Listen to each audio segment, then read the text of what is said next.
안녕하십니까. 맨눈으로 세상 흐름 읽어드리는 와이타임 정세 분석의 추복일입니다.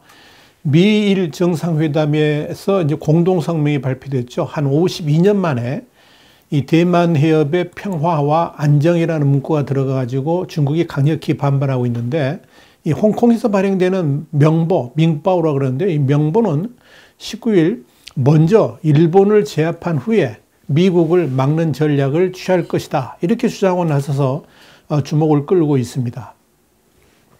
명보는 이날 사설에서 스가 총리가 미일 공동성명에서 이례적으로 대만을 언급한 것은 그간 중국과 미국 사이에서 신중했던 일본의 관행에 상당히 좀 큰 변화다, 이런 말을 하면서 일본이 미국의 일본 보호 역할을 과대평가했건 중국의 주권 방어 의지를 과소평가했던, 한 가지 예측하지 못한 것은 중국이 위점 타원, 무슨 말씀인지 설명을 드리겠습니다. 이 위점 타원 전술을 취할 것이라는 점을 몰랐다, 이렇게 전망을 한 겁니다. 여기서 명보가 말한 위점 타원이라는 게 뭐냐면, 한 곳을, 한 성을 포위한 다음에 지원하러 오는 병력을 치는 전략을 의미합니다.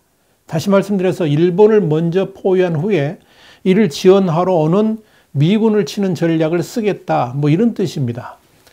명보는 이어서 중국은 먼저 일본을 제압한 후에 그 다음에 미국과 물어뜯고 싸울지를 고민할 것이다, 그러면서 일본은 잘못 둔 수로 인해 가지고 자기 발등을 찍게 될 것이다, 이렇게 주장을 했습니다. 그러면서 명보는 일본이 중국과 미국 사이에서 양다리 전략을 취하고 있다고 강조를 했습니다. 일본이 그동안 중국에 가까운 이웃으로 오랜 세월 중국 시장에서 막대한 이익을 취해왔으면서 이젠 센카쿠 열도, 이거 중국명으로는 나오이다오라고 그럽니다만, 이 센카쿠 열도 등을 둘러싸고 중국과 맞서기 위해서 미국과 손을 잡고 또 더불어 미국의 힘을 빌리고 있다는 주장입니다. 명보는 또한 1972년 중국은 일본과 수교를 하면서 전쟁 배상금을 포기하는 대신 중국의 대만에 대한 통치권 인정을 요구를 했고, 일본은 이를 전적으로 존중하겠다고 밝혔다, 그러면서 이 과거 일본의 대만 관련 약속을 들췄습니다. 그러면서 이후 양국 사이에 때때로 충돌이 있더라도 대만 카드가 등장한 적은 없었는데, 이번에는 일본의 입장이 바뀌었다라고 강조를 했습니다. 그러면서 명보는 중국은 손자병법에 익숙하다, 그러면서 이 표적의 중앙을 공격하려면 우선 표적의 주변을 공격해야 된다, 그랬습니다. 자, 그러면서 이 중국과 미국이 언제 정면 충돌할지는 예측하기 힘들지만, 미국이 구애하는 어린 동생, 그러니까 일본을 중국이 공격하는 것이 훨씬 효과적이고 확실할 수 있다라고 분석을 했습니다. 확실하게 이 일본을 위협하고 또 일본을 협박한 셈이죠. 명보는 중국이 이런 사례로 중국이 자국에 맞섰던 호주에 즉각적인 무역 제재를 가하면서 보복했던 사실을 말을 했습니다. 그러면서 중국은 미국과 당분간 투의 불파, 싸우되 판을 깨지는 않지만, 그런 전략을 유지하겠지만 대만 카드를 꺼내든 일본에 대해서는 위점 타원 전략을 바로 쓰지 않을 이유가 없다라고 주장을 했습니다. 이건 당장 일본에 대한 무역 보복 카드부터 사용될 수 있다는 것을 암시한 겁니다. 명보는 마지막으로 중미 간 대결은 단시간에 해결되지 않을 것이며, 일본은 지금 미국에 베팅할 필요가 없다, 그러면서 일본이 중국의 주권 수호 의지를 너무 늦게 인식하게 될까 우려스럽다라고 밝혔습니다. 이 홍콩 명보의 이런 이 사설이 중국의 뜻인지는 알 수 없습니다만은, 이 명보가 중국이 일국 양제를 폐기한 다음에 중국 정부의 적극적인 후원자 입장에서 왔다는 점에서 일정 부분 중국의 뜻을 반영하고 있다라고 봐도 무방할 겁니다. 자, 여러분, 이 홍콩 명보가 일본을 향해 아주 공격적 논조를 펼쳤다 그러면, 중국 내의 관영 언론들은 일본 정부를 향해서 제 무덤을 파는 행위라든지 더 큰 대가를 치를 것이다 그러면서 거친 표현을 동원해서 가혹한 보복을 예고를 했습니다. 이러한 일에 있어서 최선봉에서는 중국 공산당 기관지 인민일보 자매지 환구시보, 환추시보라고 그러죠. 이 환구시보는 18일 미일 동맹이 아시아 태평양의 평화를 해치는 축이 되고 있다. 이런 제목의 사평을 올렸습니다. 여기서 사평이라는 건 우리나라 말 하자면 사설 이런 개념이죠. 이 사평에서 미국의 핵심 의도는 패권을 유지하며 반국제법과 반규칙적 방식으로 중국의 발전을 저지하려는 것이다 그랬습니다. 그러면서 미국이 중국을 제외한 공급망에 참여하도록 일본 등을 끌어들이고 있는데 이는 다른 나라의 내정에 간섭하는 것으로 유엔 헌장에도 위배되는 것 아닌가라고 물었습니다. 그런데 일본은 미국의 악랄한 정책의 아시아 최고 공범으로 자리매김하고 있다. 이렇게 또 강력 비판도 한 겁니다. 황구시보는 이어서 중일 관계가 회복되고 정상궤도에 오르는 시기에 갑자기 노선을 바꿔서 반중연대의 일부가 됐다 그러면서 일본은 너무 근시안적이어서 2차 세계대전 당시 독일, 이탈리아와 동맹을 맺고 지금은 미국의 급진 노선에 합류했다라고 비난을 했습니다. 황구시보는 마지막으로 일본을 향해서 대만 문제에서 멀리 떨어져 있으라 그러면서 다른 문제는 외교적 수완을 부릴 수 있지만 대만 문제에 개입하는 것은 제 무덤을 파는 것이다 라고 강력하게 경고를 했습니다. 그러면서 개입 정도가 클수록 지불해야 될 대가도 클 것이다. 이렇게 협박을 이어갔습니다. 더불어 이 황구시보의 영문판이죠. 관영 글로벌 타임스는 중일 관계는 2018년 이후에 점차 개선됐지만 일본이 중국의 핵심 이익인 대만 문제에 간섭하면서 관계가 위태로워졌다라고 말하는 이 다스강 헤이룬 장성 이 사회과학원 동북아 연구소장의 말을 인용해 보도를 했습니다. 글로벌 타임스는 또한 일본은 중국과의 평화로운 관계를 해치려고 하는 미국의 함정에 빠져들고 있다 그러면서 일본은 이번 행동이 가져올 결과에 대해서 다시 생각해야 된다라는 리상 중국 사회과학원 연구원의 말도 덧붙였습니다. 글로벌 타임스는 또한 리하이동 중국 외교학원 국제관계연구소 교수가 일본이 미국의 속국이라는 사실을 다시 한번 확인시켰다라고 말했다 그러면서 이번 공동성명은 인도태평양에서 미국의 전략을 위해서 지역에서의 위기, 분열, 대립을 조성하려는 것이 명백하다라고 말했다. 이런 사실도 보도를 했습니다. 한마디로 이 미일 정상회담에서의 대만 관련 밀착을 통한 일본의 시도가 역효과를 가져올 것이다. 이걸 강조를 한 겁니다. 이와 별개로 왕원빈 중국 외교부 대변인은 19일 정례 브리핑에서 이런 말을 했습니다. 지난 16일 발표된 미일 공동성명 관련 질문이 나오니까 인권 문제에 있어서 미국과 일본은 중국과 세계에 빚이 있다 그러면서 강하게 비난을 했습니다. 왕 대변인은 미국과 일본은 인권을 명분으로 다른 나라의 내정에 간섭하면서 이미지를 훼손하고 안정을 파괴하는 행위를 반성해야 된다 그랬습니다. 그러면서 중국인은 물론 세계인들은 미국과 일본의 주장에 동의하지 않는다라고 말을 했습니다. 왕 대변인은 또 미국과 일본은 입으로는 자유를 말하지만 실제로는 패거리를 짓고 소집단을 만들어 대립을 선동한다 그러면서 이것은 지역의 평화와 안정을 위협하는 것이고 이 국제 질서를 무분별하게 파괴하는 것이다 라고 주장을 했습니다. 중국의 관병 교수들도 일제히 일본 비판에 적극 나서고 있습니다. 대표적인 예가 구융타오 중국 베이징 대학교의 국제관계학 부교수입니다. 그는 이 대만은 중국에 있어서 특히 중요한 핵심적 이익이라고 그러면서 미일 정상 공동성명에 대만 해협의 평화와 안정의 중요성을 명기한 것은 이 중국 입장에서는 내정 간섭이라고 논평을 했습니다.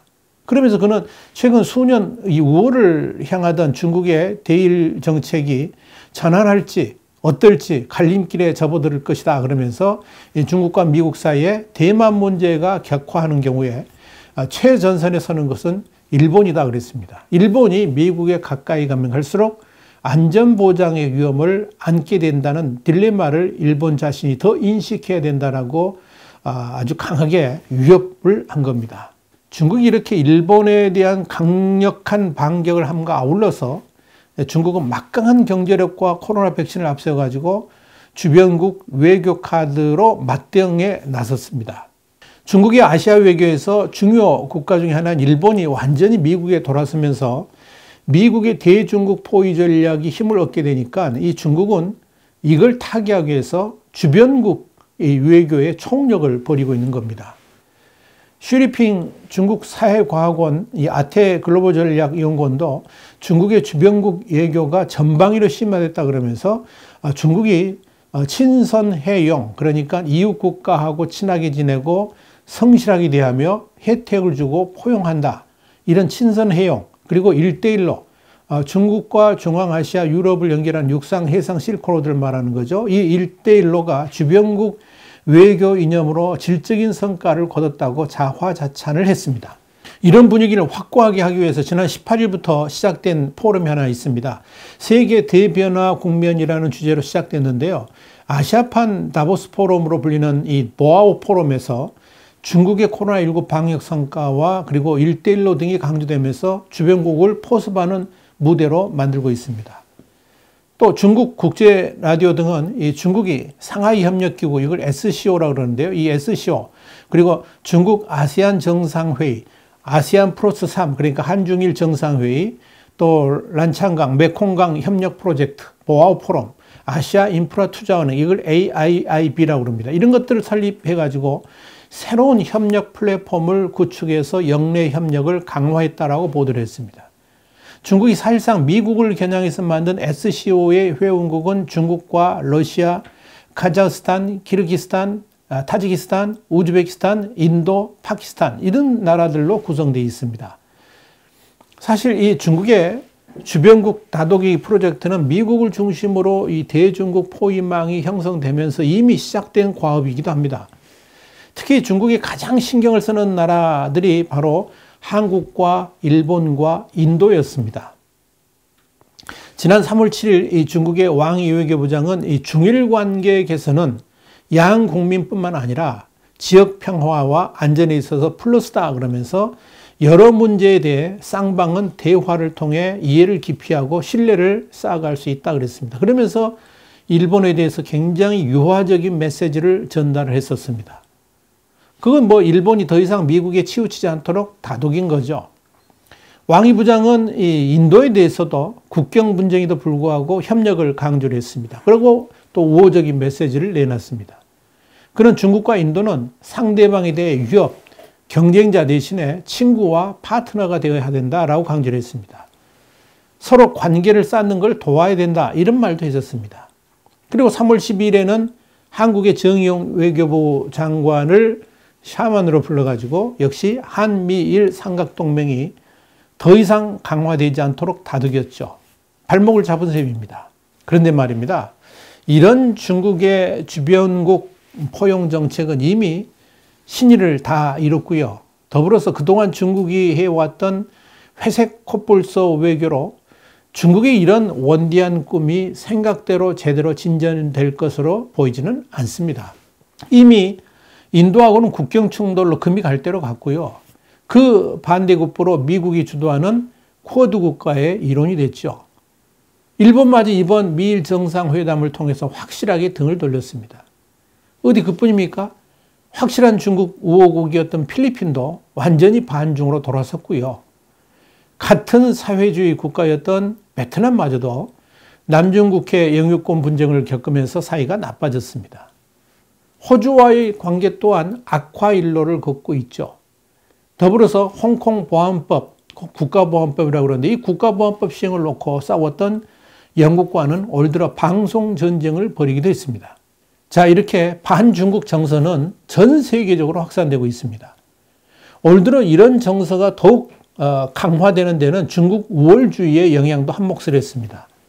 세계가 코로나19 팬데믹으로 고통을 겪고 있는 와중에 중국이 서방 국가보다 먼저 코로나19를 극복했고 코로나발 경기 침체 우려를 딛고 경제도 다시 성장 궤도에 올라섰다 그러면서 중국 공산당은 팬데믹과의 싸움에서 진정한 승자는 중국이고 미국을 비롯한 서방은 패자가 됐다. 이런 주장을 퍼뜨리고 있습니다. 참 기가 막히고 코가 막히는 일입니다. 자, 시진핑 주석의 사회주의 중국이 자본주의 서방을 이겼다라고 말하는 동승서강 발언도 같은 맥락에서 나온 거죠. 완전히 다른 나라들 열불나게 만든 겁니다. 그런데 시진핑 주석은 세계 각국과의 대기를 의식해가지고 최근 공산당 중앙정치국 집단학습에서 각종 위험과 도전을 잘 예측해야 되고 또 회색 코뿔소 사건에도 잘 대비해야 된다 그러면서 중국이 당면한 위험을 강조한 바 있습니다. 자, 여기서 회색 코뿔소라는 게 뭐냐? 충분히 예상할 수 있으면서도 쉽게 간과하는 위험 요인을 말하는 건데요. 이 위기관리 전문가인 미셸 부커 세계정책연구소장이 2013년 다보스 포럼에서 처음 소개한 개념입니다. 그런데 정말 아이러니한 것은 시진핑 주석이 외부의 회색 코뿔소를 경계된다라고 말해왔는데 정작 지금 세계 정세는 중국이 회색 코뿔소가 돼가지고 전 세계를 들이받고 다니고 있다는 점입니다.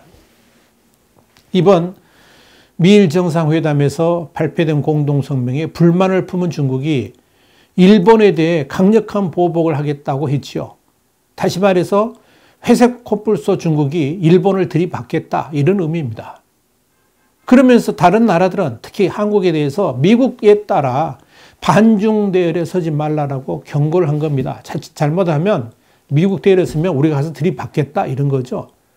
다시 말씀드리지만 여기에 한국도 포함됩니다. 이렇게 이미 회색 코뿔소가 되어버린 중국의 외교가 잘 될 리가 없죠. 눈을 부라리면서 한국을 쳐다보고 있는 난폭한 회색 코뿔소. 이런 중국의 위협에 한국의 문재인 정부는 과연 어떻게 대응할까요? 두고 보겠습니다. 와이타임스 정세 분석이었습니다. 다음 시간에 뵙겠습니다. 감사합니다.